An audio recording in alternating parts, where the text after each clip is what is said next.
മലമുകളിലേക്ക് നടന്നു കയറിയാൽ മാത്രമേ നമുക്ക് ഈ പ്രദേശത്തിൻ്റെ ഭംഗി പൂർണ്ണമായും ആസ്വദിക്കാൻ സാധിക്കുകയുള്ളൂ. വാഹനത്തിലെത്തിയാലും അല്പദൂരം മാത്രമേ സഞ്ചരിക്കാൻ സാധിക്കൂ. പിന്നെയും നടന്നു തന്നെ പോകേണ്ടി വരും. മല കയറുന്നതിൻ്റെ ഇരുവശങ്ങളിലും നോക്കത്താ ദൂരത്തോളം പച്ച വിരിച്ചതുപോലുള്ള മലനിരകൾ കാണുവാൻ സാധിക്കും. വേനൽക്കാലമായാൽ ഈ പച്ചപ്പൊന്നും കാണാൻ സാധിക്കില്ല. മഴ പെയ്തു തുടങ്ങുമ്പോഴേക്കുമാണ് ഇവിടെ പച്ചപ്പ് തുടങ്ങുന്നത്. സീസണായി കഴിഞ്ഞാൽ ധാരാളം പേരാണ് ഇവിടം സന്ദർശിക്കാനായി എത്തിച്ചേരുന്നത്. മലനിരയുടെ മുകളിലേക്ക് എത്താൻ അധികം പ്രയാസപ്പെടേണ്ട കാര്യമൊന്നുമില്ല. കയറ്റങ്ങളുണ്ടെങ്കിലും ഒരുപാട് വലിയതും കുത്തനെയുള്ളതുമായ കയറ്റങ്ങളൊന്നുമില്ല. സാമാന്യമുള്ള ഏതൊരാൾക്കും വളരെ ലാഘവത്തോടെ ഹിൽ സ്റ്റേഷന് മുകളിൽ എത്തിച്ചേരാവുന്നതേയുള്ളൂ. ഏതൊരു സഞ്ചാരിയെയും വിസ്മയിപ്പിക്കുന്ന സ്വപ്നഭൂമിയാണ് ഇലവീഴ പൂഞ്ചിറ. കോട്ടയം, ഇടുക്കി ജില്ലകളുടെ അതിർത്തിയിൽ ആണ് ഈ മലനിരകൾ സ്ഥിതി ചെയ്യുന്നത്. സമുദ്രനിരപ്പിൽ നിന്നും ഏകദേശം 3200 അടി ഉയരത്തിലാണ് സ്ഥിതി ചെയ്യുന്നത്. മാങ്കുന്ന്, കൊടയത്തൂർ, തോണിപ്പാറ എന്നീ 3 മോഹിപ്പിക്കുന്ന കുന്നുകൾക്കിടയിലാണ് ഇലവീഴ പൂഞ്ചിറ സ്ഥിതി ചെയ്യുന്നത്. വെയിലത്ത് മല കയറുമ്പോൾ മൂടൽമഞ്ഞ് വന്നു മൂടും. ആകാശവും ഭൂമിയും ഒന്നാകുന്ന മനോഹര നിമിഷം ഏതൊരു സഞ്ചാരിക്കും മറക്കാനാവാത്ത അനുഭവമായിരിക്കും. ഇരുവശങ്ങളിലും വളർന്നു നിൽക്കുന്ന പുൽച്ചെടികളുടെ ഇടയിലൂടെ നടക്കുമ്പോൾ തന്നെ ഒരു പ്രത്യേക സുഖകരമായ അവസ്ഥയിലാകും ആരും തന്നെ. ചെറിയൊരു ചാറ്റൽ മഴ ഉണ്ടായാൽ പോലും വലിയ തോതിൽ കോടമഞ്ഞുണ്ടാകാം. ഉച്ചനേരം ആയിട്ടുകൂടി ഇവിടെ വെയിലിന് ചൂട് കുറവുള്ളതായിട്ടാണ് ഞങ്ങൾക്ക് അനുഭവപ്പെടുന്നത്. കൂടാതെ ശക്തമായ തണുത്ത കാറ്റും. ഞങ്ങൾ സാവധാനം മലമുകളിലേക്ക് യാത്ര തുടർന്നു.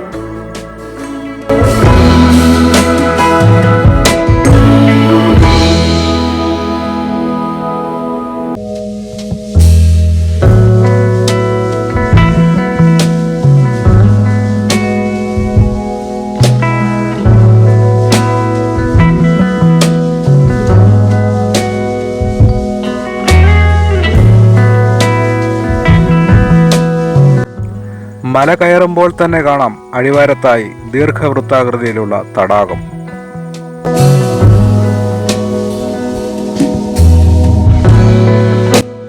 ഈ തടാകത്തിനും ഈ മലകൾക്കും പറയാനുണ്ട് ചില ഐതിഹ്യങ്ങൾ. പഞ്ചപാണ്ഡവരുടെ വനവാസക്കാലത്ത് അവർ ഇവിടെ ഈ സ്ഥലത്ത് താമസിച്ചിരുന്നതായി പറയപ്പെടുന്നു. ഭീമസേനൻ പാഞ്ചാലിക്കായി ഒരു ചിറ നിർമ്മിച്ചുവെന്നും ഇലവീഴില്ല എന്ന് വിശ്വസിക്കുന്ന ഈ ചിറയുള്ള ഭാഗത്തിന് കാലക്രമത്തിൽ ഇലവീഴ പൂഞ്ചിറ എന്ന പേരായി എന്നും പറയപ്പെടുന്നു. ഈ പ്രദേശത്ത് മരങ്ങൾ പൊതുവെ വളരില്ലെന്ന വിശ്വാസമാണുള്ളത്. അതുകൊണ്ട് തന്നെ തടാകത്തിൽ ഇലകളൊന്നും വീഴില്ലെന്നാണ് പറയപ്പെടുന്നത്. അങ്ങനെയാണത്രേ ഈ സ്ഥലത്തിന് ഇലവീഴ പൂഞ്ചിറ എന്ന പേര് ലഭിച്ചത്.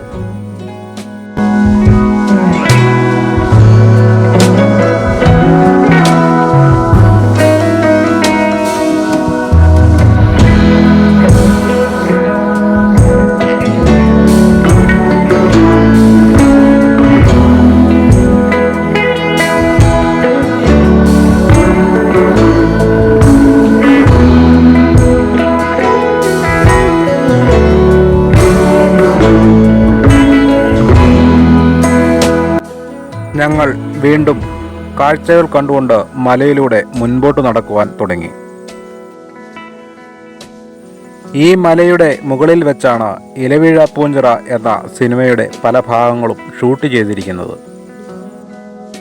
സിനിമ ഇറങ്ങിയതോടുകൂടി ഈ സ്ഥലം കൂടുതൽ ഫേമസ് ആകുകയും ധാരാളം ആളുകൾ ഇവിടം സന്ദർശിക്കാൻ എത്തിത്തുടങ്ങുകയും ചെയ്യുന്നുണ്ട്.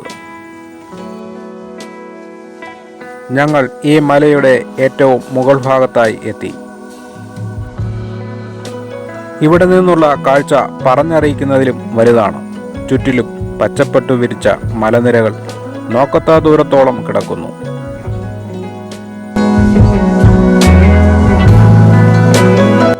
മലയുടെ അടിവാരത്തായി അങ്ങ് ദൂരെയായി മലങ്കര അണക്കെട്ടും അതിൽ വെള്ളം കയറി കിടക്കുന്ന പ്രദേശങ്ങളും വളരെ വ്യക്തമായിട്ട് കാണാൻ സാധിക്കും. മഴക്കാല സമയമായതിനാലാണ് ഈ ഡാമിൽ വെള്ളം നിറഞ്ഞു നിൽക്കുന്നത് കാണാൻ സാധിക്കുന്നത്. വേനൽക്കാലമായാൽ ഈ കാഴ്ച ഉണ്ടാവില്ല.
കോട്ടയം ജില്ലയിലെ പ്രശസ്തമായ ഇല്ലിക്കൽക്കല്ല് വിനോദസഞ്ചാര കേന്ദ്രം ഇവിടെ നിന്നാൽ വളരെ വ്യക്തമായി കാണാവുന്നതാണ്.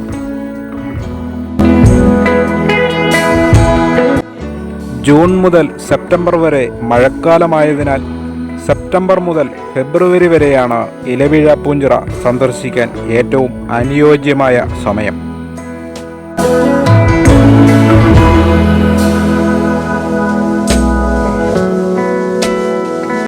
കോട്ടയം ജില്ലയിലെ ഒരു വിനോദ സഞ്ചാര കേന്ദ്രമാണ് ഇലവീഴ പൂഞ്ചിറ.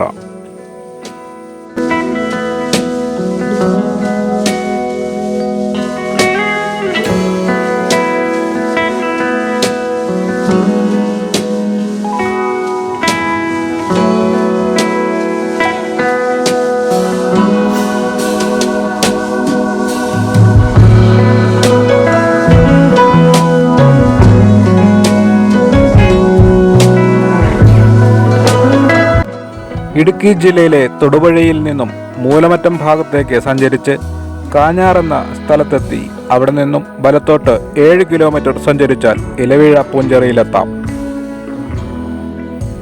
പാലായിൽ നിന്നും ഇലവീഴ പൂഞ്ചിറയിലേക്ക് എത്തിച്ചേരാവുന്നതാണ്. കോട്ടയത്ത് നിന്നും 55 കിലോമീറ്റർ അകലെയാണ് ഇലവീഴ പൂഞ്ചിറ. ഇടുക്കി ജില്ലയിലെ തൊടുപുഴയിൽ നിന്നും 20 കിലോമീറ്റർ സഞ്ചരിച്ചാൽ ഇലവീഴ പൂഞ്ചിറയിൽ എത്തിച്ചേരാം. മലയുടെ അടിവാരത്തുള്ള ഇലവീഴ പൂഞ്ചിറ തടാകത്തിലേക്ക് പോകുന്നത് ഈ വഴിയാണ്. ഈ വഴിയിലൂടെ അല്പദൂരം സഞ്ചരിച്ചാൽ തടാകത്തിൽ എത്തിച്ചേരാവുന്നതാണ്.